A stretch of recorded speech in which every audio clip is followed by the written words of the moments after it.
हाय दोस्तों, मेरा नाम है अजीत कुमार और आप लोग देख रहे हैं मेरा यूट्यूब चैनल अजू टेक। दोस्तों, हम लोग मैथ में पढ़ रहे थे रियल नंबर हम क्या कर रहे थे दोस्तों, अपरिमेय संख्या सिद्ध करना सीख रहे थे। हमने देख लिया था कि अपरिमेय संख्या कैसे सिद्ध किया जाता है। √2 को हमने सिद्ध भी किया था कि एक अपरिमेय संख्या है। उसको हमने कैसे किया था सिद्ध, उसके हमने विपरीत माना था।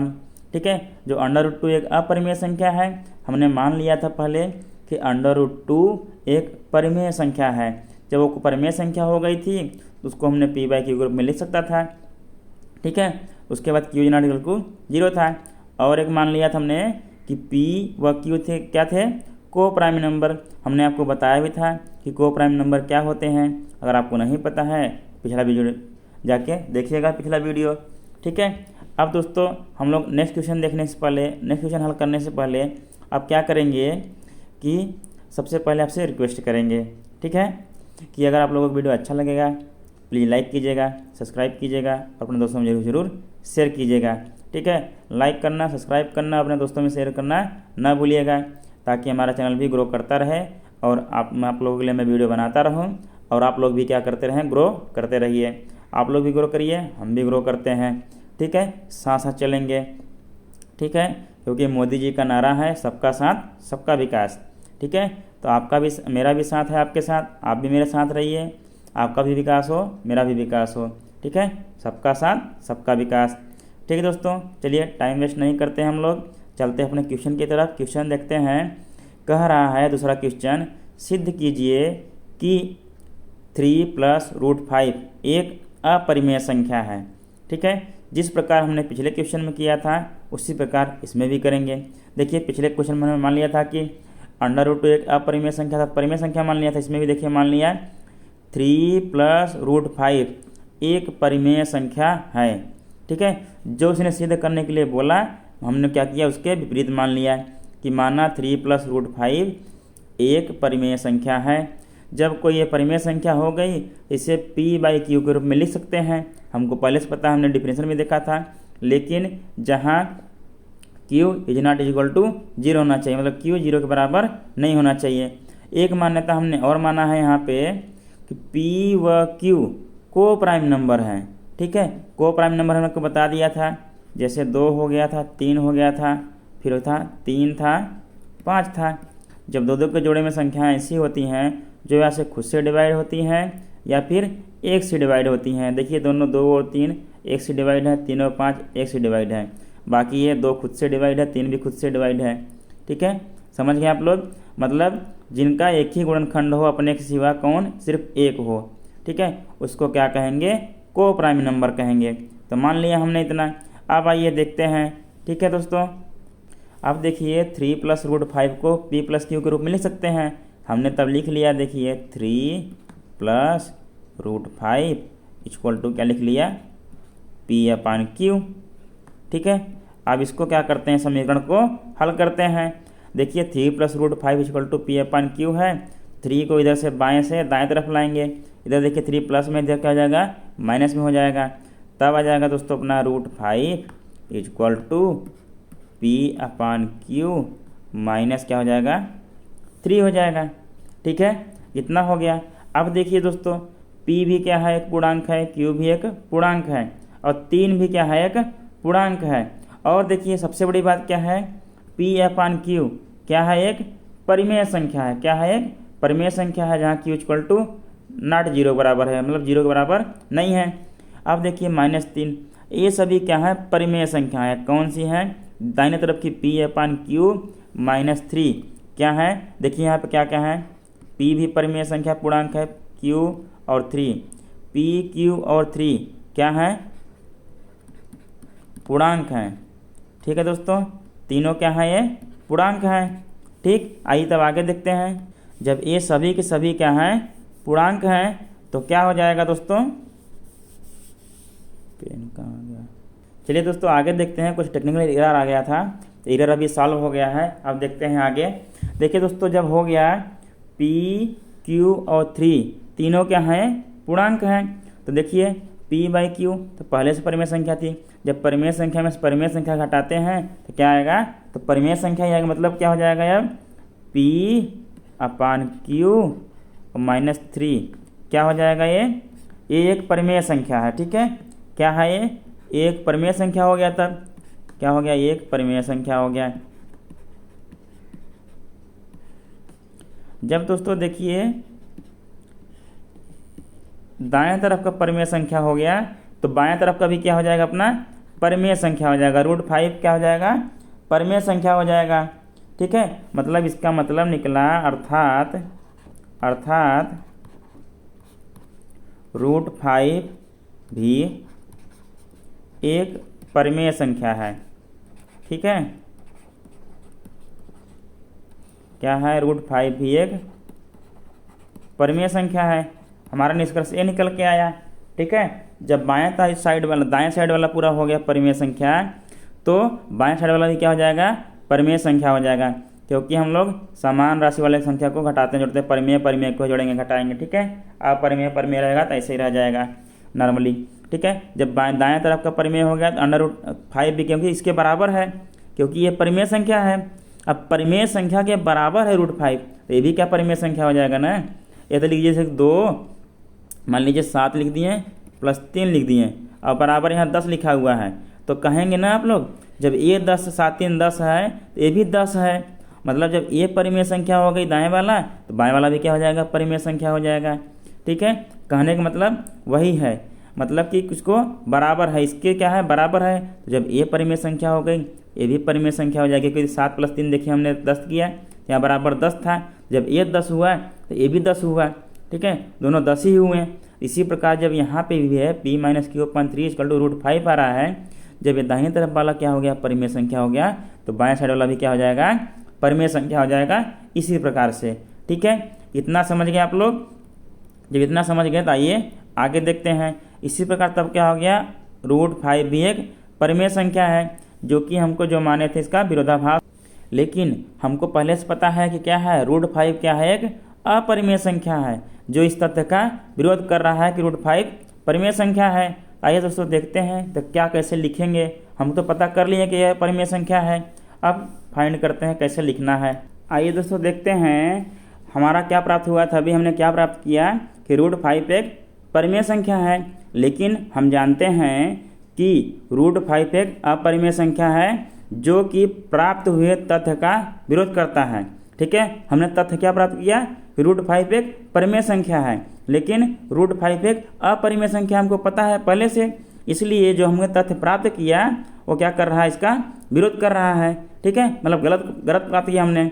ठीक है, तो हम लोग क्या लिखेंगे तब, चूंकि यह विरोधाभास अपनी गलती के कारण, हमने जो गलत मान्यता मानी है उसके कारण आई है। ठीक है, जो हमने गलत मान्यता मान ली थी, गलत कल्पना कर ली थी, उसके जैसे हमने क्या कल्पना किया था दोस्तों, हमने कल्पना की थी कि 3 + √5 एक परिमेय संख्या है। हमने गलत धारणा मान लिया था, गलत कल्पना कर लिया था कि 3 + √5 एक परिमेय संख्या है। जब ये गलत चीज़ हो गया, गलत साबित हो गया, इसकी वजह से तब क्या निष्कर्ष निकलेगा हमारा कि 3 + √5 क्या हो जाएगा, एक अपरिमेय संख्या हो जाएगा। ठीक है, आइए एक बार फिर से देख लेते हैं कि देखिए √5 एक क्या होता है, अपरिमेय संख्या होता है, लेकिन हमने क्या प्राप्त किया कि √5 एक परिमेय संख्या है जो कि हमारे तथ्य का विरोध कर रहा है। ठीक है, जो तथ्य है उसका विरोध कर रहा है कि √5 एक अपरिमेय संख्या होता है, तो पता ही है उसका विरोध कर रहा है जो हमने प्राप्त किया। अब क्या हो जाएगा कि ये जो विरोधाभास प्राप्त हुआ है ये अपनी गलत कल्पना के कारण प्राप्त हुआ है, जो हमने गलत कल्पना कर ली थी। क्या कर ली थी गलत कल्पना दोस्तों, कि 3 + √5 एक परिमेय संख्या है जो कि एक अपरिमेय संख्या है। ठीक है, तो हमने निष्कर्ष निकाल लिया कि 3 + √5 एक अपरिमेय संख्या है। ठीक है, इसी प्रकार हमने निष्कर्ष निकाल लिया। बाकी क्वेश्चन भी इसी तरह सॉल्व करेंगे। आइए क्वेश्चन और देख लेते हैं। बाकी क्वेश्चन सॉल्व करने के बाद, देखने के बाद इस चैप्टर को यहीं पे ख़त्म करेंगे, फिर नेक्स्ट चैप्टर देखेंगे। ठीक है दोस्तों, नेक्स्ट चैप्टर पढ़ने में बहुत मज़ा आएगा, बहुत इन्जॉय करेंगे आप लोग भी, इतना बढ़िया पढ़ाएंगे आप लोगों को। आइए दोस्तों देखते हैं नेक्स्ट क्वेश्चन क्या दिया हुआ है। हमको दिया हुआ है सिद्ध करना है कि 7√5 एक अपरिमेय संख्या है। ठीक है दोस्तों, आइए इसको हल करते हैं, देखते हैं। जैसा कि हमने पहले ही बताया है, सिद्ध करने के लिए जो देता है उसका विपरीत हम लोग मान लेंगे। हमने मान लिया कि 7√5 एक परिमेय संख्या है। ठीक है, एक परिमेय संख्या मान लिया, जब एक परिमेय संख्या हो गई, इसको हम लोग कैसे लिख सकते हैं दोस्तों, इससे अर्थात मतलब इसे p/q के रूप में लिख सकते हैं। जब ये परिमेय संख्या हो गई, इसको p/q के रूप में लिख सकते हैं हम लोग, लेकिन एक शर्त होना चाहिए। क्या होना चाहिए, q 0 के बराबर नहीं होना चाहिए। ठीक है, इतना समझ में आ गया। तथा हमने मान लिया कि p व q को प्राइम नंबर हैं, ठीक है, जिनके सिर्फ और सिर्फ एक ही गुणनखंड होंगे। क्या होगा, कॉमन गुणनखंड सिर्फ एक होगा। ठीक है, मात्र एक होगा गुणनखंड। ठीक है, इतना हमने मान लिया। हमने देखिए माना है जब 7√5 एक क्या है, परिमेय संख्या है, तो इसको किसके रूप में लिख सकते हैं हम लोग, p/q के रूप में लिख सकते हैं। बराबर क्या लिख दिया, p/q। अब इस समीकरण को हल कर लेंगे दोस्तों। हल करने पे क्या मिलेगा कि √5 = p/, देखिए इधर 7 गुणा में है, इधर आएगा क्या हो जाएगा, भाग में हो जाएगा, तो क्या हो जाएगा 7q हो जाएगा। ठीक है, ये हमारा समीकरण प्राप्त हो गया। अब देखिए p भी एक पूर्णांक है, q भी एक पूर्णांक है, और 7 जो हमने लिखा है भी एक पूर्णांक है, तो क्या हो जाएगा p/7q एक परिमेय संख्या हो जाएगी। ठीक है दोस्तों, यहाँ लिखेंगे p, q व 7 क्या है दोस्तों, पूर्णांक है। ठीक है, पूर्णांक है, इसलिए लिखेंगे, इसलिए क्या हो जाएगा p/7q एक क्या है, एक परिमेय संख्या है, क्योंकि p/q तो पहले से परिमेय संख्या था, एक पूर्णांक और ले लिए उसमें, बस 7q कर दिए, क्या रहेगा तब पर भी परिमेय संख्या ही रहेगा। ठीक है,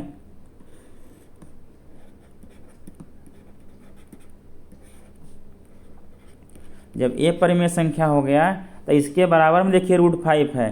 ठीक है, p/7q = 5 इसके बराबर है। हमने बताया था, या तो लिख दीजिए 7 + 3 = क्या आ गया 10, मतलब 7 और 3 जोड़ रहे हैं 10 हो रहा है। जब इधर 10 हो रहा है तो इधर भी क्या है 10 ही आया है। इसी प्रकार हमने भी आपको बताया था, जब p/7q एक परिमेय संख्या रहा है, ये √5 भी क्या आ जाएगा, तब इसके बराबर में है, तो ये भी क्या हो जाएगा, एक परिमेय संख्या हो जाएगा। ठीक है, इतना समझ में आया आप लोगों को। मतलब हमारा क्या हो गया, अर्थात यहाँ लिखेंगे अर्थात √5 भी एक परिमेय संख्या है। क्या है दोस्तों, परिमेय संख्या है।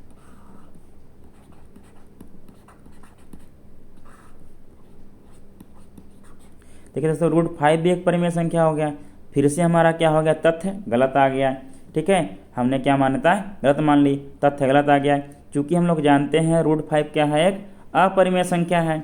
मतलब जो हमने कल्पना की थी, क्या की थी, गलत कल्पना की थी। हमने कल्पना क्या की थी कि 7√5 एक परिमेय संख्या है, हमने गलत कल्पना की थी। मतलब क्या हुआ, जब गलत कल्पना आ गया, हमारा गलत तथ्य हमने तो जो माना था वो गलत आ गया, इसका मतलब क्या होगा, इसके विपरीत होगा। तो मतलब 7√5 एक अपरिमेय संख्या होगी। ठीक है दोस्तों, आइए देखते हैं। तो चलिए दोस्तों देखते हैं कि हम जानते हैं, ठीक है, हम जानते हैं कि √5 एक क्या है, अपरिमेय संख्या है। क्या है, अपरिमेय संख्या है। जब √5 एक अपरिमेय संख्या है, लेकिन हमने प्राप्त क्या किया दोस्तों कि √5 एक परिमेय संख्या है, मतलब जो हमको तथ्य प्राप्त हुआ उसका ये विरोध कर रहा है। ठीक है, देखिए चूंकि हम जानते हैं कि √5 एक अपरिमेय संख्या है जो प्राप्त हुए तथ्य का विरोध करता है। हमको तथ्य प्राप्त हुआ कि √5 एक परिमेय संख्या है, लेकिन हमको पता है कि √5 एक अपरिमेय संख्या है। मतलब जो तथ्य हमको प्राप्त हुआ वो क्या प्राप्त हुआ, गलत प्राप्त हुआ। क्या हो गया, गलत प्राप्त हुआ। ठीक है, तो हमने यहाँ लिखेंगे, अतः हमने जो कल्पना की थी कि 7√5 एक परिमेय संख्या है, गलत साबित हो गया। ठीक है, क्योंकि हमने प्राप्त किया कि √5 एक परिमेय संख्या है, लेकिन हमको पता है पहले से कि √5 एक अपरिमेय संख्या है। जो तथ्य हमने प्राप्त किया वही उसका क्या कर रहा है, विरोध कर रहा है। ठीक है, जब विरोध कर रहा है तो हमने जो मान्यता मानी थी, जो हमने कल्पना की थी, वो क्या हुआ, गलत साबित हो गया। ठीक है, हमने कल्पना क्या की थी, हमको पता होना चाहिए। हमने कल्पना की थी कि 7√5 एक परिमेय संख्या है। जब ये गलत साबित हो गया तो हमारा शब्द सिद्ध हो गया दोस्तों, हमने सिद्ध कर दिया कि 7√5 एक अपरिमेय संख्या है। क्या है? 7√5 एक अपरिमेय संख्या है। ठीक है दोस्तों, इतना समझ में आ गया।